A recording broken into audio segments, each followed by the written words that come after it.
नमस्कार, स्वदेश न्यूज की खास पेशकश में आप सभी का स्वागत है। मैं हूं आपके साथ भागीरथ साहू। लखमा गिरफ्तार, बीजेपी कांग्रेस में बड़ी तकरार। जी हां, छत्तीसगढ़ की सबसे बड़ी डिबेट में आपका स्वागत है। आज हम लखमा की गिरफ्तारी पर चर्चा करेंगे, एक ऐसे मुद्दे पर जिसको लेकर इस समय छत्तीसगढ़ की राजनीति में भूचाल मचा है।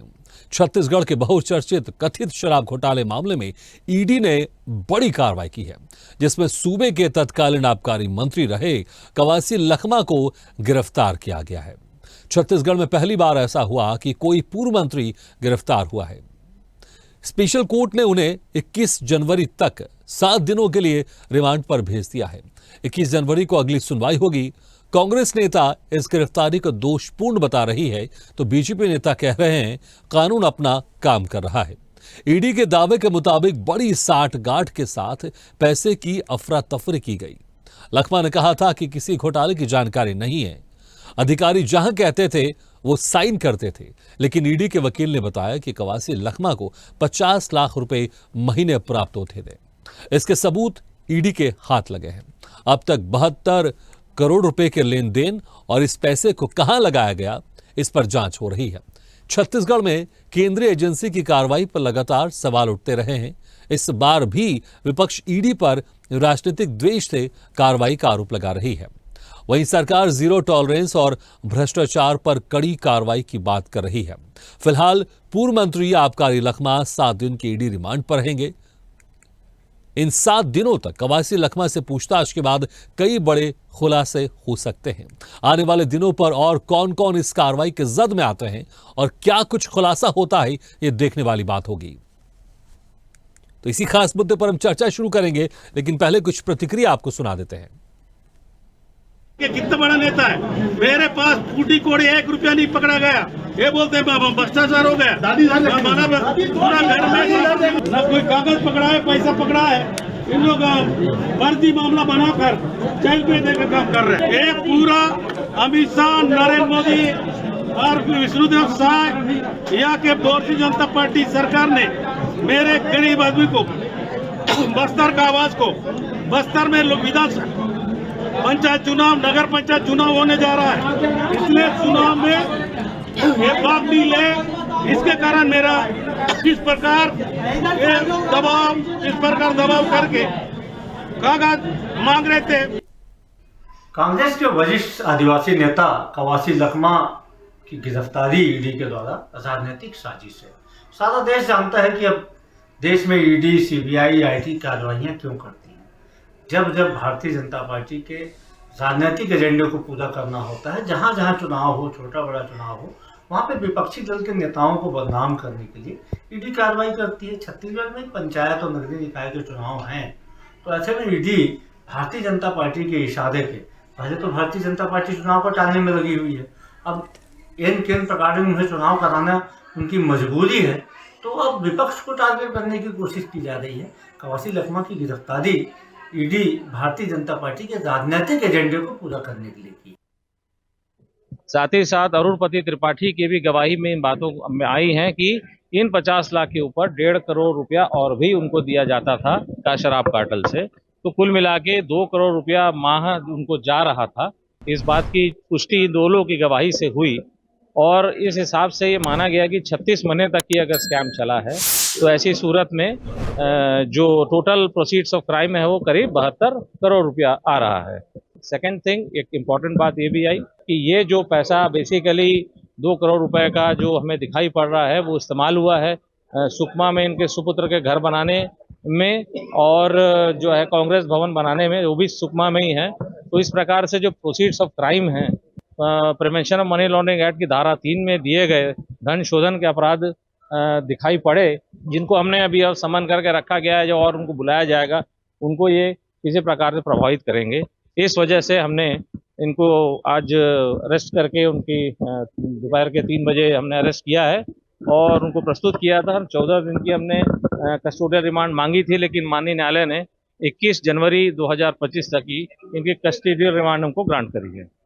छत्तीसगढ़ की धन संपदा को लूटने का काम, यहाँ पर भ्रष्टाचार को बढ़ावा देने का काम तत्कालीन कांग्रेस की सरकार भूपेश बघेल जी ने किया। कवासी लखमा तो मोहरे हैं, आज जितने भी मुख्यमंत्री के तत्कालीन मुख्यमंत्री नजदीकी रहे, आज सारे के सारे जेल के सलाखों में भीतर में है। वो इस बात को दर्शाता है कि पूरा जो मुख्यमंत्री निवास वो कहीं न कहीं से पूरे प्रदेश में भ्रष्टाचार को अंजाम देता था। तो 2161 करोड़ यानी कि 2160 करोड़ का यहां पर घोटाले की बात सामने आ रही है। अब इसमें जो कांग्रेस सरकार में आबकारी मंत्री रहे कवासी लखमा, उनकी गिरफ्तारी हो गई, 7 दिन की ईडी रिमांड पर भी हैं। लेकिन अब जिस तरह से बात पूरी सामने आती जा रही है कि 50 लाख रुपए हर महीने मिलते थे पूर्व मंत्री को, सिंडिकेट के जरिए घोटाला पूरा किया जा रहा था। चलिए इसी खास मुद्दे पर हम चर्चा शुरू करते हैं और जो मेहमान हमारे साथ मौजूद है मैं उनका आप लोगों से तारुफ करा देता हूं। हमारे साथ हैं बीजेपी नेता गोपाल सामंतो जी, कांग्रेस प्रवक्ता आशीष यादव जी और वरिष्ठ अधिवक्ता भगवानू नायक जी। आप सभी मेहमानों का स्वागत है।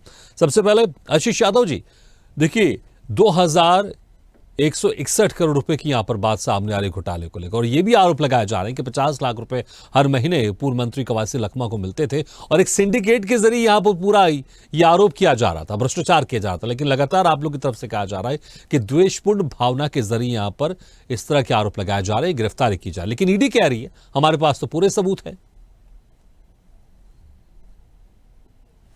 देखिए, छत्तीसगढ़ में भारतीय जनता पार्टी बस्तर क्षेत्र में अपनी जमीन खो चुकी है और जो कवासी लखमा जी हैं अभी तक के ऐसे जनप्रतिनिधि हैं जो एक बार भी चुनाव नहीं हारे हैं विधायक का। और रही बात ईडी की, जो भारतीय जनता पार्टी की बी टीम है, जब जब चुनाव करीब आते हैं, जब जब चुनाव पास होते हैं और जब जब जनता को बरगलाना हो या जब जब जनता के बीच में एक वहम या भ्रम की स्थिति पैदा करनी हो, तब ईडी की बी टीम सक्रिय हो जाती है। 2021-22 का ये मामला है और अभी 1 साल से जो है ईडी की कोई प्रोसीडिंग्स इस पे नजर नहीं आ रही थी। अचानक से जैसे ही नगरीय निकाय चुनाव सामने आए और भारतीय जनता पार्टी पूरी तरह विफल रही, 1 साल सरकार चाहे कानून व्यवस्था ले लें या स्वास्थ्य व्यवस्था ले लें या रोजगार ले लें, इन सभी चीजों मुद्दों पर जब फेल रही तो इन्होंने जो है अपना बैकअप प्लान, जो इनकी ईडी की टीम है जो हर बार ये करते हुए आए हैं, वो इन्होंने चालू किया। आप ये सोचिए, यही ईडी जो है आज सबूतों का हवाला दे रही है और यही ईडी जो है सबूत लाकर दी थी। कुछ ऐसे लोगों के नाम मैं बताना चाहता हूं, हेमंत विश्व शर्मा, नारायण राणे, अजीत पवार, छगन भुजबल, अशोक चौहान, मधु घोड़ा, ये सारे लोग। अजीत पवार जी पर तो खुद गृह मंत्री और मोदी जी ने भरे मन से कहा था कि 70,000 करोड़ का घोटाला किया गया है।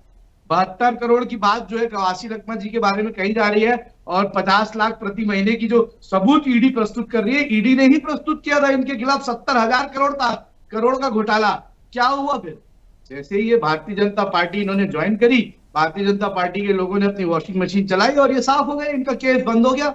इनके केस के बारे में ना बातचीत होती है, ना मीडिया में बातचीत होती है, ना अगर पूछा जाता है गृह मंत्री जी से भली मीडिया कॉन्फ्रेंस में कि क्या हेमंत विश्व शर्मा भ्रष्टाचारी है, तो चलो भाई ये सब नहीं बात करते, चलो भाई ऐसे करके सबके सामने उन्होंने बयान देते। तो एक द्वेषपूर्ण कार्रवाई है, राजनीतिक कार्रवाई है और ये राजनीति से प्रेरित होकर छवि बिगाड़ते हुए आने वाले चुनाव में फायदा लेने की कोशिश है भारतीय जनता पार्टी। ठीक है, छवि बिगाड़ने के लिए, आने वाले चुनाव में फायदा उठाने के लिए कार्रवाई की जा रही है। गोपाल जी, यहां पर ईडी के लिए बहुत बड़ा चैलेंज है क्योंकि लगातार विपक्ष पार्टी आरोप लगाती रहती है कि ईडी का राजनीतिक इस्तेमाल किया जाता है। अगर सबूत है तो उसको सामने लाकर पूरी तरह से जो कानूनी प्रक्रिया रहती है उसको तुरंत या जितनी जल्दी हो सके उसको निपटारा करना चाहिए ताकि जनता में एक विश्वास जाए कि वाकई ये कार्रवाई राजनीतिक द्वेष से नहीं हुई है। क्योंकि लगातार विपक्ष कह रहा है कि द्वेषपूर्ण ये कार्रवाई की जा रही है। भले ईडी की तरफ से यह तमाम सबूतों के आधार पर यह आरोप लगाया जा रहा है कि 50 लाख रुपए हर महीने मिलते थे, 72 करोड़ रुपए यहां पर बात सामने आ रही, पूरा घोटाला 2061 करोड़ रुपए की बात सामने आ रही है। गोपाल जी, देखिए, मुझे तो ये समझ नहीं आता कि कांग्रेस के प्रवक्ता और कांग्रेस पार्टी अपनी डिफेंड करते करते इतना झूठ कहां से बोल पाते हैं। अभी ये खुद आशीष जी बोल रहे थे कि 21-22 का मामला है और ये 2025 है और चुनावों के समय ही ये मामले उठाए जाते। तो भैया 2023 में भी तो चुनाव था, 2024 में भी तो चुनाव था। आपने बोला कि भाजपा बस्तर में अपना अस्तित्व खो चुकी है। पूरा का पूरा विधानसभा भाजपा ने वहां पे लोगों का आशीर्वाद प्राप्त कर जीता है। वैसे ही लोकसभा के दोनों सीट वहां के जनता ने आशीर्वाद देकर जिताया है। और कवासी लखमा खुद चुनाव हारे, दीपक बैज चुनाव हारे, आपके प्रदेश अध्यक्ष जो रहे तत्कालीन पुराने मोहन मरकाम वो चुनाव हारे। तो बस्तर पे ऐसे आरोप ना लगाइए, ना बस्तर की जनता पे ऐसे आरोप लगाइए कि वो भ्रष्टाचारियों के साथ है। अगर कोई भ्रष्टाचार किया है तो वो जेल में जाएगा, उसके ऊपर कानूनन कार्रवाई होगी। आप यही कवासी लखमा के बारे में बात कर रहे हैं ना, जिनका वीडियो वायरल हुआ था कि शराब पीने से सेहत अच्छी रहती है। आप उसी कवासी लखमा के बारे में कह रहे हैं जो मंत्री रहते हुए बीड़ी पीते हुए अपना वीडियो बनाते हैं।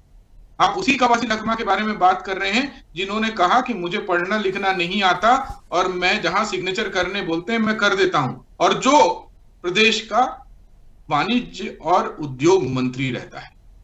आप इस बात को तो मान सकते हैं ना फिर, अगर आप उनको पढ़ाई लिखाई नहीं आती, कि कांग्रेस ने ऐसे व्यक्ति को वाणिज्य और उद्योग का मंत्री बनाकर रखा था जो प्रदेश के बारे में सोचना तो दूर की बात है, खुद के बारे में ना सोच पा रहे हो, जिन्हें खुद का हस्ताक्षर करना ना आ रहा हो, जिन्हें खुद के डॉक्यूमेंट पढ़ना ना आ रहे हो। तो आपने 5 साल ऐसा खिलवाड़ क्यों किया?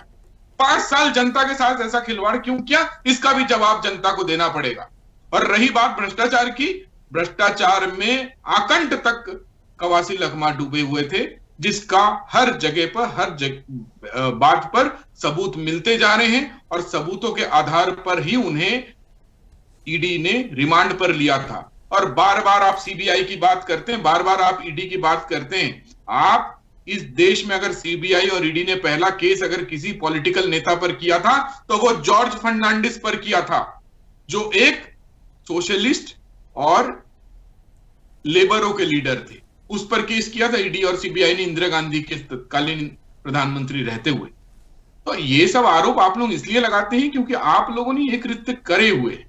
पर हमारी सरकार में ईडी हो, चाहे सीबीआई हो, चाहे कोई और एजेंसी हो, पूर्ण रूप से आजादी से काम करती है। लेकिन बड़ी चुनौती यहाँ पर जो सबूतों की बात सामने आ रही है उसको यहाँ पर साबित भी करना पड़ेगा कोर्ट में। ठीक है भगवान, ठीक है, मैं आऊंगा दोबारा आपके पास, आऊंगा। भगवान नायक जी, देखिए जिस तरह से पूरा मामला सामने आ रहा है, 2161 करोड़ घोटाले की बात सामने आ रही है।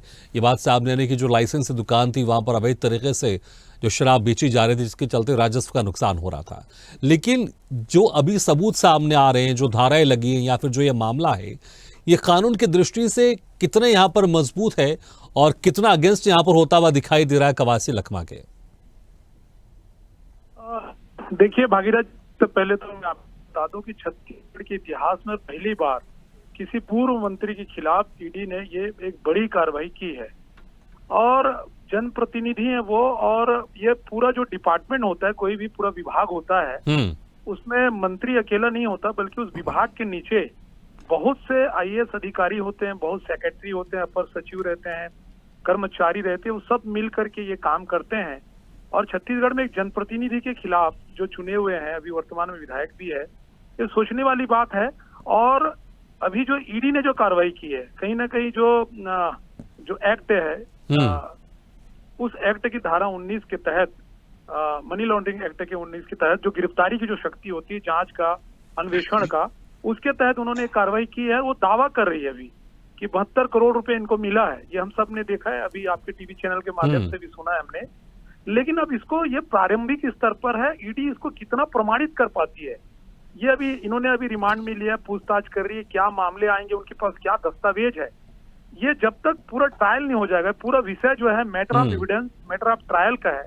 अब जब न्यायालय में जब ये प्रमाणित हो जाएगा, क्योंकि अभी किसी के भी विरुद्ध साबित हुआ नहीं, ऐसा मान सकते हैं, दोष सिद्धि नहीं हुई है, ये प्रथम दृष्टया जो है ये मामला है। और जो दूसरा पक्ष है, बचाव पक्ष है, वो भी लगातार इस बात को कह रहा है कि भाई वो तो अनपढ़ थे और उन्हें जानकारी नहीं थी, जनप्रतिनिधि रहे हैं और दस्तखत करते गए हैं। तो एक अपराध करने के लिए आपराधिक मानसिकता की भी जरूरत होती है, क्योंकि बहुत सारे जो एमएलए होते हैं, मंत्री होते हैं, उनके पास ढेरों भगवान जी, आपको थोड़ा रोकना चाहूंगा। ऐसे वीडियो के लिए लाइक करें, शेयर करें, फॉलो करें और यूट्यूब पर जाकर सब्सक्राइब करें और बेल आइकन को दबाना ना भूलें। और ताजा तरीन अपडेट के लिए स्वदेशलाइव.com पर जरूर जाएं।